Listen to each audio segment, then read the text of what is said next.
Good evening from Raleigh, North Carolina on Sunday, September the 24th, 2017. Time of recording 9:39 p.m. on the dot. And remember to make all decisions based on official National Hurricane Center forecast products and forecasts from your National Weather Service offices. So in the Atlantic right now, we have the tale of two hurricanes. Yes, we have two hurricanes, one in Hurricane Lee over here, but the main story, obviously, what's left of a weakened version of Hurricane Maria, still a Category 2 hurricane as of the latest advisory, looking a little weaker and a lot less impressive on satellite, and we'll get into some of the intensity factors and what might be causing that in a moment. But a rather amusing day in the Atlantic Basin today, as Maria is not posing any effects yet, but if we look here, the relative size of the storms is it's kind of amusing. Hurricane Maria stretches, anywhere. The wind field, that might be a bit of a liberal measurement, but if I go here, maybe the wind field expanding about 740 miles. I mean, a very large storm, very expansive. The wind field is very large, but then Lee, obviously, 150, maybe, something like 200 miles across. So just a kind of an amusing day to look at that and see what's been going on out in the Atlantic. With Lee, that makes an 8th consecutive storm that has reached hurricane intensity, which is a pretty significant record. And I'll talk about some other records and statistics to close out this video. So certainly a very active period we're going on. As you know, we've had 3 major hurricanes in a row, very active. So a lot of things going on, but today's focus is on Hurricane Maria as it continues to inch farther north, possibly causing some problems for coastal North Carolina communities. Inland, not looking like a problem at all. All other coastal communities looking fine, except mainly Outer Banks communities. As Maria comes up, it could cause some coastal erosion, some beach erosion, a little bit of storm surge, and winds are the main threat out there for power outages, reaching in tropical storm force winds. So if we take a look at some high-res imagery, this is actually the visible satellite from earlier, and this will go dark as the sun goes down. And recent scans in this white over here will just kind of be trying to make sense of the darkness here, but I haven't really been able to show a visible satellite loop because of the late night recordings I've been doing these videos, but just to show you, if we go back here, it'll start back around. The eye has gone away. Maria, you can still tell it's a hurricane. It still has that symmetrical, tight wound corking shape, but the eye is gone, and it looks less impressive on satellite than it has in the past few days, which is certainly good news for areas coming up. If I switch this over to infrared imagery, which kind of shows the insides of the storm, and it's going to take a minute to buffer through this, really looking like it's kind of struggling on satellite, which is a good news as it continues to move north for any coastal communities, minimizing any impacts. Still a Category 2 hurricane, so it's dropped below that major hurricane status, but still something to look at, but certainly not as bad as it could be or could have been as it continues to work its way north. And if we take a look at the official National Hurricane Center forecast cone, as of 8 p.m., maximum sustained winds at 105 miles per hour. I believe the pressure continues to drop. The pressure is not posted on these, and I forgot to check once again before posting this video, but generally since the storm is getting bigger and the winds are actually decreasing as the pressure may drop, but the storm is getting bigger, which could cause the pressure to drop also. I think the latest is somewhere around 942 millibars. That could be very off. I haven't checked in a while, but the pressure could continue to drop as the storm kind of reaches out and broadens in strength. You can see that in the massive wind field here, this yellow shade indicating tropical storm force winds extending anywhere from about 250 miles out from the center to 150 miles out, and this forecast cone representing where the center of the storm may go. This darker shade showing within 3 days and the dotted shade within 5 days. Some model guidance has begun to back off and kind of picked up on certain upper level steering features, which may keep Maria even farther offshore, which is the best case scenario because we would have minimal impacts here on the coast of North Carolina.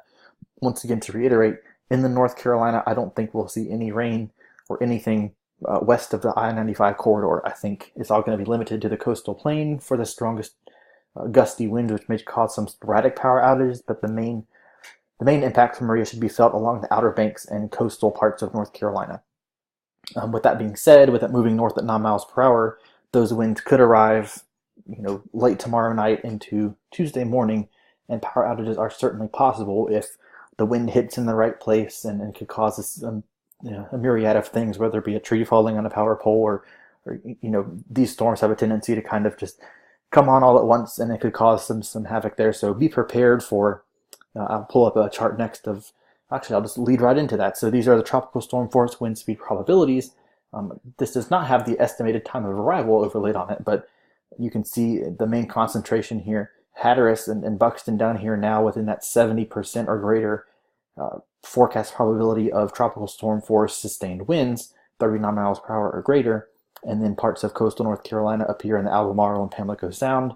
Down here in Wilmington, you don't seem to be in as much of a issue with this, but then parts of the eastern and northeastern coastal plain up to the Hampton Roads of Virginia area have the greatest chance of seeing any kind of tropical storm force winds from Maria. The second maximum you see out here is associated with Hurricane Lee, but Hurricane Lee poses no threat to land whatsoever. It will continue to do a loop, a little dance out here in the Atlantic Ocean and then go away. So all you need to focus on is this area, and if we bump this up to hurricane force, the probabilities go down even more as Maria continues to weaken. So this is really the main wind event you will see, probably the maximum. The majority of the time you'll be seeing these tropical storm force winds, which can be strong enough to knock out power in some unlucky locations, but the main threat would be storm surge and some swells here. So if I go on here, this is an experimental product from the National Hurricane Center showing tropical storm warnings and watches and tropical weather warnings, tropical cyclone warnings. And if we take a look here, you can see the current wind field, very expansive, about the size of both Carolinas with a bit of Georgia, very large system with a large storm. You can see it maintaining its hurricane strength as it goes out. There's a lot of uncertainty in where exactly it could be, but it does appear like it will be farther away from the coast as initially thought. If we zoom in here, these yellow boxes indicate a tropical storm watch, and the purple colorations indicate a storm surge watch. So we can look at some specific communities here. Tropical storm watches all within the Pamlico Sound, the Albemarle Sound, along the Outer Banks, down through Jacksonville, Onslow County here, Carteret County, New Hanover County, and Pender County look like they're out of it here.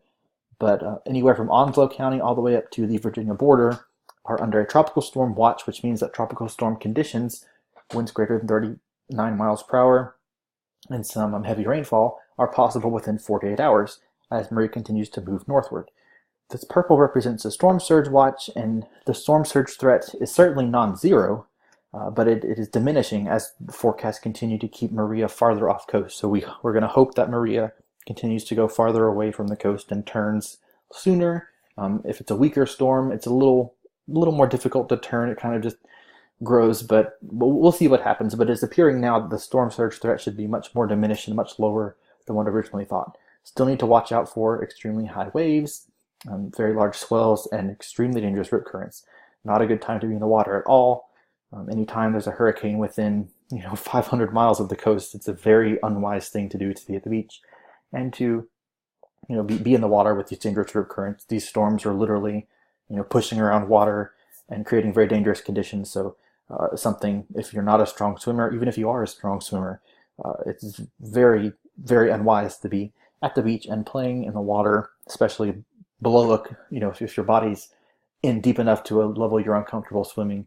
I think there's already been some water rescues out at the beach just from rip currents in between Hurricane Jose and now Hurricane Maria. So it's going to get worse as Maria gets closer. So that's just kind of a testament to say, don't challenge Mother Nature. Mother Nature is obviously has it out for us right now with all these storms. So don't press your luck. Just stay out of the water, and eventually, after Maria, it looks like we'll be in a bit of a calm spell where we'll have some nice weather as fall time kind of arrives with that. So that's the main story here. The tropical storm watches are up for mainly for the wind event, tropical storm winds in excess of 39 miles per hour, but the storm surge watch is also present in case of some coastal flooding and overwash from waves crashing on either side of the Outer Banks. So now I want to share with you another page I haven't shared before on a video, but this is from Colorado State University, and it kind of compiles some statistics about storms, and the only real reason I'm showing you this is, number one, to show you that it has been August 12th was the last full day that we did not have an active tropical cyclone in the Atlantic Basin, which is pretty significant. That's, a month and a half. That's pretty unheard of. And then also something called accumulated cyclone energy, which actually I just ranked it on purpose and didn't mean to, but if you look here, Irma, Jose, and Maria have this high number of something we call accumulated cyclone energy, which is basically a function of the maximum wind speed of the hurricane over time. So as you know, Irma had winds of 185 miles per hour when it was out over the Caribbean, just north of the Caribbean, and it maintained that strength for a record amount of time. And that drives up its accumulated cyclone energy, which is the total measure of the intensity of the storm. That really drove it up. It didn't. This is not the highest ever accumulated cyclone energy. I think that still belongs to. I think it belongs to Ivan. Do not quote me on that. I'm not sure. And Ivan in 2004. But what's rare here is that we've never had a season where we've had more than three tropical cyclones that have achieved an ACE, or an accumulated cyclone energy, greater than 40. So with Maria continuing to churn northward, the question is, will it go past 40 and set another record for this hurricane season? Which is, we've had these very long duration, very intense storms that just don't seem to go away. They just hang around for a long time. So that's the main reason I wanted to show you that, and it's just a very neat page if you are looking, for some statistics or things like that. It's a great page to look at. The URL is up here. I may also share it along with this video, but I came across it and thought it was quite interesting. You can see the minimum pressures and named storm days and all kinds of things like that. But I thought that was a neat page. But if we go back to our storm here, to summarize, to kind of wrap up here, Maria is looking a little bit disheveled, a little bit unorganized as it moves into those cooler waters up, kind of exiting the Gulf. Well, it's still in the Gulf Stream right now, but as it continues to progress northward, it's expected to gradually weaken into probably a Category 1 hurricane sometime tomorrow or tomorrow night into Tuesday morning. Main impacts are going to be in coastal North Carolina, where we have tropical storm force winds, maybe some heavy rains from other bands. But inland North Carolina, this is a very, very minimal threat with, like I said a lot in the Irma videos covering Hurricane Irma a couple weeks ago, you'll feel the presence of Maria, but it's not going to be a debilitating storm. How the mountains felt more with Hurricane Irma, I think that may be kind of the case in central North Carolina here, where winds will be a little bit more gusty to where that something's causing those winds. It's not just a windy day. It'll be cloudy, it'll be windy, but I think the main impacts and the more dangerous impacts will be felt at the coast along the Outer Banks, from overwash, storm surge, possible sporadic power outages. I know a mandatory evacuation for visitors on Ocracoke Island, which is down in this area, is in effect tomorrow morning at 8. So precautions are being taken, but I think that the upper level dynamics have worked in our favor and have kind of, there's an increasingly likely chance that Maria will continue to go out to sea more so than closer to the coast. So we'll keep a watch on that, but as of now, it looks like Maria will continue to move farther out quicker and will result in minimal impacts for coastal North Carolina. So I may do another update on Maria tomorrow night if anything changes. If not, I may not post a video, but thanks for watching, and I hope that you stay safe. And if you have any questions, feel free to contact me on Facebook, Twitter, or send me an email at andrewswxcenter@gmail.com. And thank you for watching, and stay safe, and I will see you in the next video.